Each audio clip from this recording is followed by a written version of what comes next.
Hi everyone, I'm Michelle Maha Vidya and I'm the owner of Intuitive Integration. And today we have Laura Gonzalez, a dear friend of mine. And Laura is a medical intuitive and healer. And she is also a psychic medium. And she has worked in the ER for over 30 years. And she's a mother and a grandmother. And she is, just like all of us, searching for the right path on this journey of wellness. Thank you, Laura. Oh, thank you. It's a delight to be here with you, always. Well, great. So tell us a little bit about what you do and how you came into this path. Interesting question of what do I do, because recently I have just thought of sitting myself down and writing, what do I believe in? What is my truth? And I think it's such an awakening question to ask everybody and ask yourself. So when I sat down, I knew that my truth was that there's other realms, that there's everything's alive. We're all intertwined. What I do today will affect not only others, but other beings. And so I guess what I do is I try to be truth and peace, joy, love to whomever I come into contact with. Very nice, very nice. And what would you say was your inspiration, or who has inspired you along this path? I've had many inspirations, many people that have come into my life, and it could be just someone in a grocery store, or it could be my grandchildren or parents. I think everybody probably has their own story of how they began, and I began with Dr. Andrew Weil. I call myself a wounded healer. That was back in the 1980s when not much was going on. I come from a very small town in New Brunswick, Canada, and at that time I think there was probably 3,500 people, and it was a very closed-minded environment. And when I found Dr. Andrew Weil for an illness that I was going through, he was probably, I would call him a shaman. I don't think he calls himself a shaman, but he was into nature, and he traveled down in through the Amazon, and you can read all about that. But the main thing was that I started on was meditation, and that was way back in the 1980s. So I've been doing that meditation since that time, which has helped me. And your meditation has evolved. So what kinds of meditation have you practiced? Mainly, I know there's multiple names of meditation, but for myself, it's a solo meditation, or I guess I will call it, or a meditation that I do now I realize it's journeying more than just meditation going in to find anything specific answers or why am I here and sort of things like that. I journey more. I'm a very visual person, so it's more of a journey. And since I've fast forward now, I'm more into the shamanisms, and just this past year you and I took some courses, and which advanced that significantly. I can probably, instead of tenfold, I'd say 100-fold very fast for myself. And just going back to journeying, can you explain that a little bit deeper? Like what it means to go into a journey? Right. So all you shamanism people out there, I hope I take and do well with my definition of journeying. So with journeying, there's a specific way in which you go into the quietness. The quietness could be closing your eyes. It could be walking out in nature. It can be anywhere. It doesn't have to be specific. Okay. But it is going into, when you go into the silence, it is more of an either audio or a visual journey that you go within. And some people may call it that it's your imagination, but it's once I believe, let's talk about myself, I believe that it's more of, there's definitely a spiritual realm to it, and that we have guides and helpers and spirit animals and things such as that when you go into journeys. Mm-hmm. So going into the unconscious mind, and sometimes that feels like imagination, right? Most definitely, especially for a beginner. Oh, well, I should say, even for me, sometimes I come out of a journey and think, wow, did that just happen? Exactly. I got the same thing. Right. And so, but you trust what it is, obviously, and then it adds some type of value to your life. Most definitely. And it definitely is trust, but I feel like with that, I will say having faith in it, and having faith in following whatever perhaps it's an instruction that you received, or a vision that you may have received of something that you wanted to do, and to trust and go forward with that. Right. And so when you have these visions or this knowledge comes to you in this way, is it resonating with you, and how do you discern that it is higher versus lower? Yes. So I believe that to understand that it's, we'll say good, bad, or higher, lower, because in shamanism, you go both, to the higher world, to the lower world. So let's say good, bad.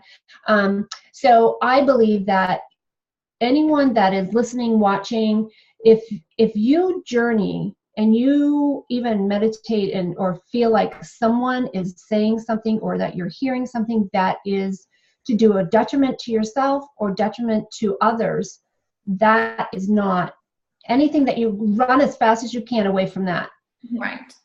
They will never, ever, they meaning spirit world, will never have you do anything detriment to yourself. So, but when something resonates, I mean, for me, especially when I hear someone say something, or if I'm doing any type of intuitive healing or scanning for your medical well-being, I know within my being, and I get almost like a visceral, like in my skin, that it is truth. But then again, I can also feel that it goes back to that list. I know when I write something down, and when I wrote my whole list, that is my truth, and I know that I know that I know. So it's a deeper knowing, and then it feels good in the body. So it's not feeling like anxiety or fear. It's feeling on that higher vibration of positivity and well-being and doing well for yourself and for others. Most definitely. Good.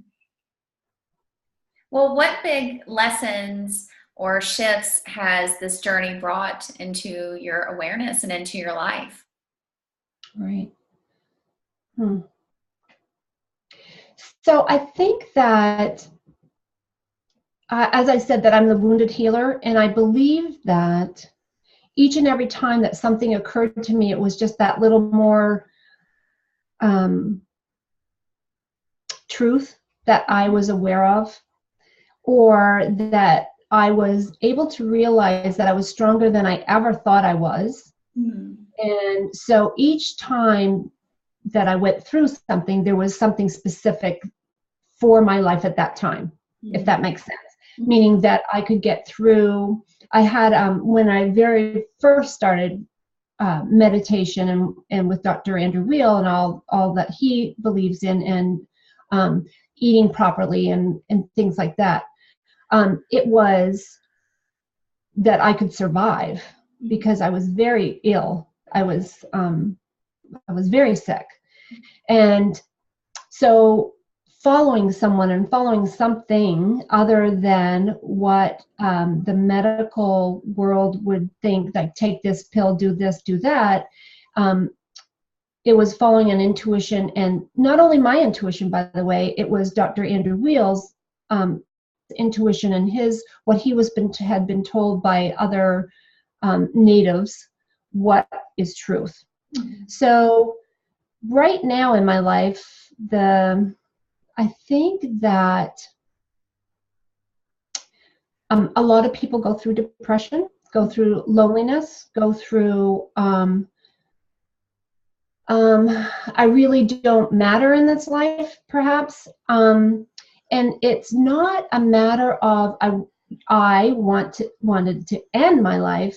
It was just that there was something missing. There was something more. There's something different I should be doing, is how I felt. So what's happening right now in my life is that, I can't wait to get around the next corner. Instead of I want to give up right now, it's I want to finish the race, and I want to see what's around the next corner, or what is significant to me 2 months from now, and maybe not just now. So that's more of my awakening right now, is that there's more to this life, and there's more that I need to learn, and there's more that I want and love to give, because I find that the more I give or provide for others, it's almost more that I get from it than the person that is coming for a reading or a healing or even a scan. Mm-hmm. It's the energy is right. Is an exchange. Beyond. Yes, yeah. And you find it typical that you end up manifesting more people in your life that you can share that reciprocal energy with, and then it's just this blooming creation of energy when you can get to that point. Right. It's, yes. I totally agree with all of that. But it is different each and every day that I wake up. It's a gift, and it's different, and different people come into my life, and yes. So you're excited to see who you're going to meet next. Yes. And did you find that you had to clear the way, that you had to let people go out of your life in order to find space for these new people and to come in? Really good question. And when I was speaking about the visceral truth, I just got that visceral truth with what words you're speaking. Yes, there is definitely a letting go process of whatever you may be going through at the time. It may be negative thoughts that you're thinking, or it may be a negative person that you're around, or it may be following through with and trust, as we had said, and having faith with what spirit or angels or guides or whatever name you may want to give it, God, is asking you to step forward into. So yeah, most definitely it is letting go and trusting in change. And that's big. That's sometimes a challenge at first. So you just have to keep practicing. And most definitely. And sometimes the changes you want to change faster than anything is spirit or whatever is guiding you to and directing you for the right and correct change in your life. And focusing your energy on changing self versus trying to change everyone else around you, right? Exhausting. So true. So true. I just said that. Yeah. I just said that the other day, that you cannot change another person. The only person that you can change is yourself. And if you think that whatever you're doing, saying, or whatever is changing that other person to what you want them to be, you're mistaken. Yeah. And it's a lot of wasted energy too that could go into your own growth and your own involvement and betterment. Right. So sometimes it's a hard lesson to learn, that again, it's letting go, like you had just asked. It is letting go of, and at this time it's a person, and it's the situation, and trusting in that there's something better coming, and better. And it really is that you will learn more, and it's not that a better person may come into your life. It's how much you learn by going through that situation. The reshifting of the focus. That you're focusing on something else that's in a positive way. And that feels better inside when we do that as well. At least I found. Most definitely. And I think at my age is that looking back and getting through the things that I never thought I'd be able to get through, or 30 years in the ER, seeing people come and go in that small time that I'm involved in their lives. And the preconceptual things that I believe that people, how they got there, may be totally different. Everyone has a story, totally different than how they really got to where they got in the ER department. So it's a total belief that I have is when you get through whatever you're going through, and that is the biggest word, is getting through, that you said, the situation, you can look back and say, how, why, when you got through it, and with whom. So what is your daily practice now? Because obviously, just because we're in a healing field and doing this on a daily basis, we are still going through, the drama of life from times to times, and we all have these challenges. So what do you do daily that keeps you centered? Yes, so keeping me centered, let's start with that. Sometimes I catch myself in the day. Right now, I just switched my position, which is a long story in itself, and I'm trusting and I received this position. I'm a supervisor in a hospital now, not just working in the ER. So sometimes I really have to remind myself that if things are getting out of hand in the environment that I'm in, that I can still be center and allow everything else around me to be what it is, but yet I'm center enough to be able to respond to it in a very professional manner, let's say that first, and in a very loving manner to everyone that's involved, and compassionate. So how do I do that? Well, meditation, we'll go back to that. I guess meditation is how I began, but now it's in journeying. I exercise daily in whatever capacity that may be, because if you are like myself, that there's only so many hours in a day, and especially that I work a 12-hour shift 3 times a week, that I get up, but I make time for that. I still do it on my work days, but I make time. I get up at 4 in the morning and I do my morning work. It doesn't have to be in the morning for people. It could be at any time, as you know. It could be in the evening rather than the morning. It could be whenever is more convenient for your body, your soul, how it responds better. But meditation, journeying, I do a lot of reading. I'm listening. I just traveled back from Connecticut I did a workshop this weekend, or participated in a workshop this weekend, and I was listening to Carolyn Miss, and she's a medical intuitive, right? And she's spunky. My goodness. Anatomy of the Soul, right? Is there a book? Yeah. Yes.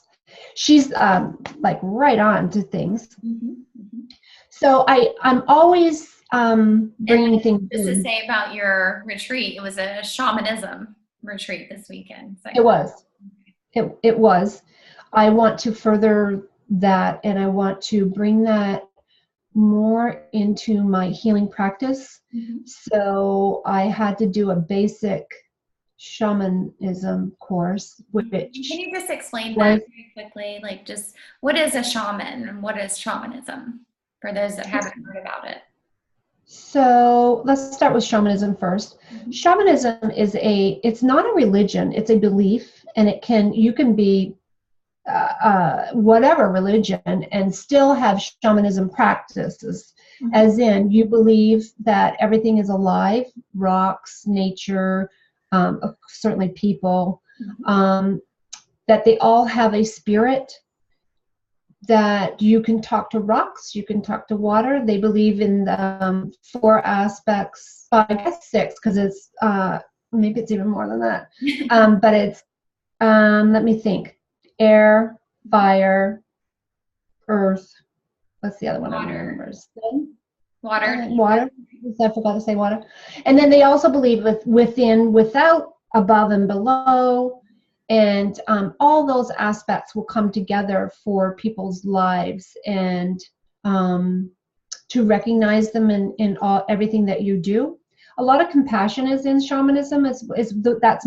That's Laura's word into shamanism. A lot of compassion, so that's why I am really drawn to it. And their major thing is that they do journeys. And they do ceremonies as well. I'm not a lot of into ceremonies, but more, I journey every day. Mm-hmm. And you can journey to the upper world, lower world. I mean, I can go on and on, I guess. And they believe in animal spirits, and they believe in guides, and many guides. You can empower animals, I guess is more the name. And that's part of your practice as well, that you have the spirit animal deck and you pull one of those every day to give you some guidance, right? I do. Mm-hmm. I do.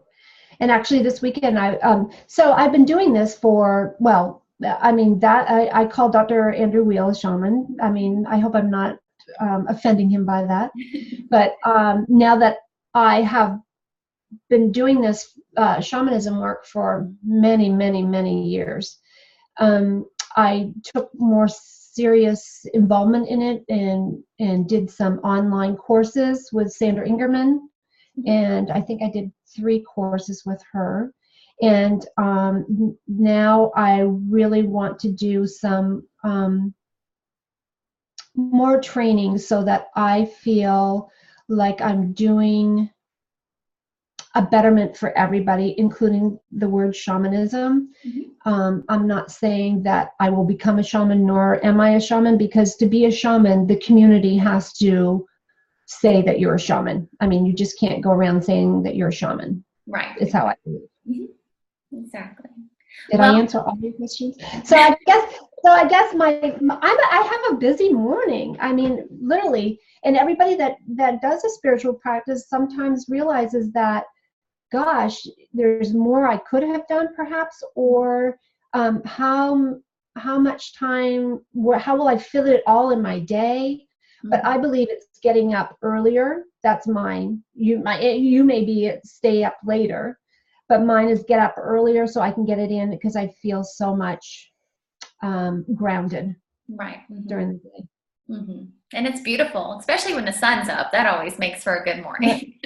Yes, the summertime is a wonderful time to be able to have the daylight in it. Although with shamanism, a lot of it is done. I mean, if you talk to some people, they'll say it's only done at night, like in the dark. So. Okay. Mm-hmm. And that helps because? I'm not sure of the rationale with that, but it's when you, some people, when they journey, they'll put some type of cloth over their eyes so that they can see better, and it resonates better. Okay, yeah. But you don't have to see. You can hear. Ayurveda, that 3 o'clock in the morning is the Vata time, and Vata is that air energy, and air energy is something that can help you to dream more, or possibly meditate more. So it could have something to do with that as well. Well, that's great. Yeah, I didn't know that. There's so much to learn. There is so much to learn. I'll tell you why I do it in the morning, though. It's because I feel that there's so here we go. So there's less interference. One, because when there's not as many people up and around, and I feel that perhaps that their spirit is not as maybe it's their soul is not as awake, and because most people are still sleeping when I'm up and doing it, and I feel that energy is quieter for everybody most times, and it allows me to not feel so much of other people's energies because I'm definitely an empath. Mm-hmm, mm-hmm. Right. Mm-hmm. Got to keep that nice boundary around us, Right. so we're not absorbing everybody else's energies. Right. Mm-hmm. Mm-hmm. Well, how can we find you? Oh, well, thanks for asking. So I am on Facebook. I'm limited because I'm just starting this journey of offering other people my services. Mm-hmm. So it's Laura Spirit Energy at gmail.com for my website. Mm-hmm. And then I am on Facebook, and it's the same thing, Laura Spirit Energy. So it's probably a challenge to find me because there's a lot of Laura Gonzalez's, there's a lot of Laura's out there, but if you put in the Laura Spirit Energy, it does come up. Right, and you're a part of my group, right? The II. Yes.